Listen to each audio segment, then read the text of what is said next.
வணக்கம் நண்பர்களே. வீட்டிலேயே காய்கறிகள் வளர்த்து பார்த்திருக்கீங்களா?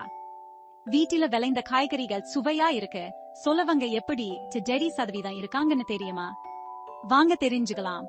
முதல் படி வேல நல்லா இடத்தை தேர்ந்தெடுங்க. காய்கறிகளுக்கு 5 மணி நேரம் சூரிய வெளிச்சம் தேவைப்படும். இரண்டாவது படி மண்ணை தயார் பண்ணுங்க. மண்ணோட சத்துக்களை அதிகரிக்க கம்போஸ்ட் கலந்து பதமாக்குங்க. மூணாவது படி உங்களுக்கு பிடிச்ச காய்கறிகளை தேர்ந்தெடுங்க. தக்காளி, மிளகாய், மூலிகள் ஆரம்பிக்கிறவங்களுக்கு ஏத்தது. நான்காவது படி விதைகளை அல்லது நாற்றுகளை நடுங்க. விதை பொட்டலத்துல இருக்கிற இடைவெளி அளவுகளை பின்பற்றுங்க. ஐந்தாவது படி தண்ணீர் விட மறக்காதீங்க.